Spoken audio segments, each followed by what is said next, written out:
Nick, I want to ask you something because this is what you went through, and that is Hurricane Andrew. You went through it. What's your thoughts? Lenny, everybody in Miami was affected by Hurricane Andrew, but the great thing is the whole country responded to that devastation, and because of that, Miami will rebuild. Absolutely right. Thank you very much. An NFL team does more for its community than entertaining football fans. It was never more evident than when Hurricane Andrew hit. Brian Burwell reports on the Miami Dolphins' offering of help.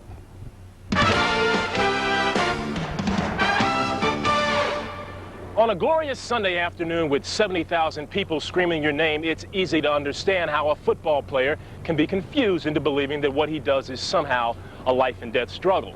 Well, 3 weeks ago, that very narrow view of the world changed forever for John Offerdahl and his Miami Dolphin teammates when they were confronted with the reality of a true life and death struggle, the catastrophe caused by Hurricane Andrew. There aren't many times that football is secondary to Don Shula, but this is the first time that I can remember that anything outside of the family put football secondary. And this devastation, this destruction was so devastating that, I mean, it was hard to just comprehend. And your heart went out for these people that were affected. About 250,000 people were affected in one of the worst natural disasters in U.S. history.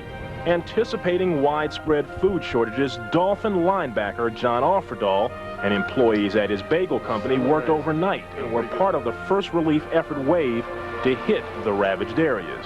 We were kind of shocked by the damage, but the further we drove into it, the worse it got. And by the time we got to the center of the storm where the eye passed through, we really weren't talking, we were just looking. At that point, there was not that much relief going into South Day. Now, there's plenty of food out there, but at the very beginning when Offerdahl went down there with his 6,000 bagels and his 15 employees and whatever, that was very necessary. Offerdahl made more visits to the hurricane zone, this time joined by many members of the Dolphins organization. To most of these young millionaires, it was a sobering blast of reality, a vivid, everlasting memory. Kind of like living across the tracks from a ghetto. You really never exposed to it, you never touch it or feel it until you go down there. You know, you can remove yourself from that type of lifestyle and you really have nothing to worry about, nothing to lose or gain by just avoiding it. But when we went down and teammates who have, you know, a lot of things to be thankful for went down there, we realized how fortunate we were, but then again how unfortunate so many people were, and that we were in a position to help them and to, you know, touch a lot of their lives. Football was no longer so important. Human survival was. Catastrophe and recovery overshadowed everything, including a 10-month comeback from a potential career-ending knee injury that halted Offerdahl's '91 season after just 6 games. It definitely showed me the same thing I think it showed Coach Shula. You go down there and you just see it, people's lives are devastated. And here, you know, football is just this job for us, job that, you know, us football players take seriously, and I know Coach does too, but when you find people's lives, everything they've worked up to and for, ruined in, you know, one night's worth of storm, just really shook my wife and I and the people that went down there. Yet most of Andrew's victims tried not to feel so down. They simply got up and moved on.